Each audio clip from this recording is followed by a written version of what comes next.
ایک سرسبز میدان کے دل میں جہاں پھول ہوا کی دھن پر رقص کرتے تھے اور سورج نے آسمان کو سونے کے رنگوں سے رنگ دیا تھا، وہاں آریہ اور لیام نامی ایک نوجوان شادی شدہ جوڑا رہتا تھا۔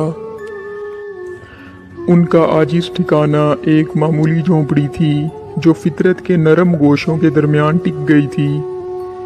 اپنی رہائش کی سادگی کے باوجود آریہ اور لیام نے ایک ایسی محبت کا اشتراک کیا جس نے ان کے ماحول کو گرم جوشی اور شفقت سے روشن کیا۔ وہ دونوں بظاہر بہت غریب تھے، لیکن دل کی دولت یعنی خلوص اور ہمدردی سے مالا مال تھے۔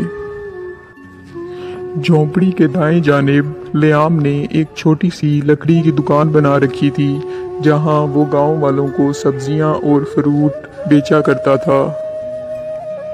انہوں نے شہر کی زندگی کی ہلچل سے زیادہ گھاس کے میدان کے سکون کا انتخاب کیا تھا، فطرت کی ہم آہنگی اور اپنے وجود کی سادگی میں سکون تلاش کیا تھا۔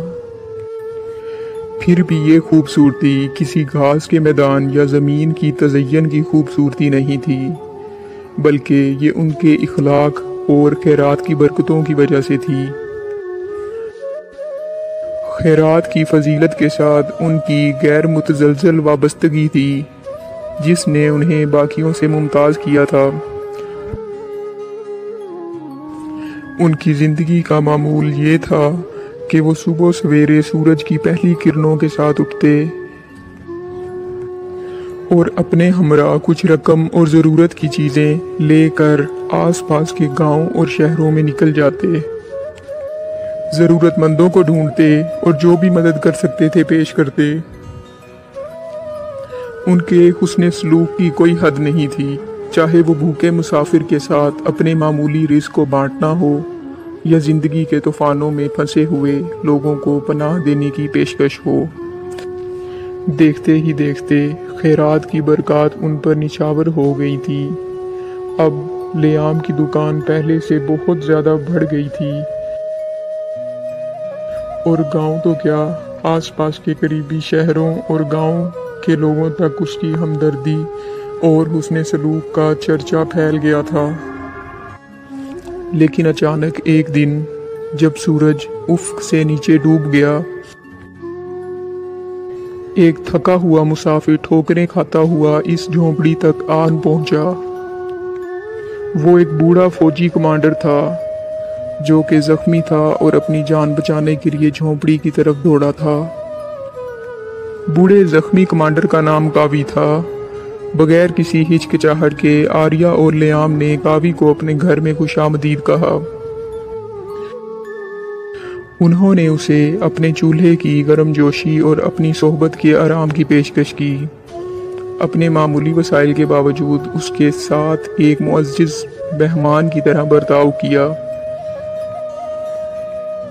بوڑھے کاوی کمانڈر کا دل آریہ اور لیام کی ہمدردی اور مہربانی کے لیے ان کا شکر گزار ہو گیا۔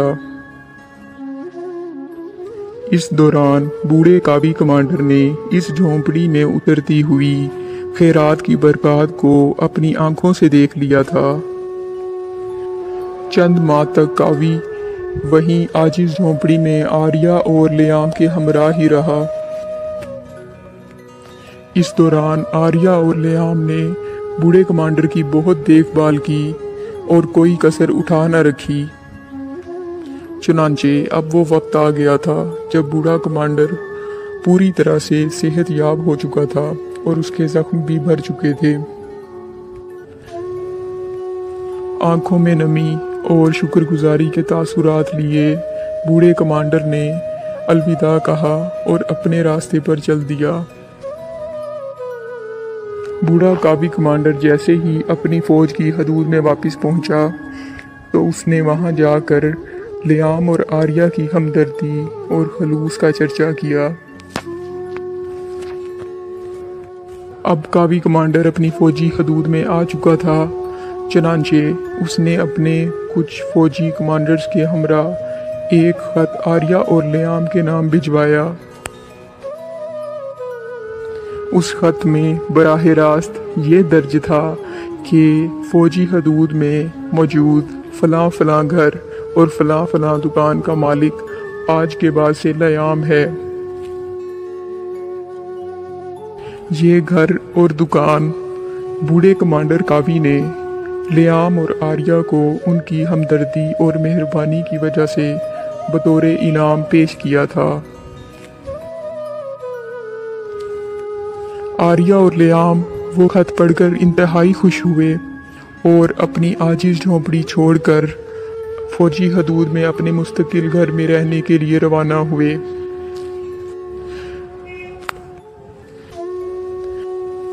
پیارے دوستو، کیا آپ جانتے ہیں کہ بوڑھا کاوی کمانڈر کون تھا؟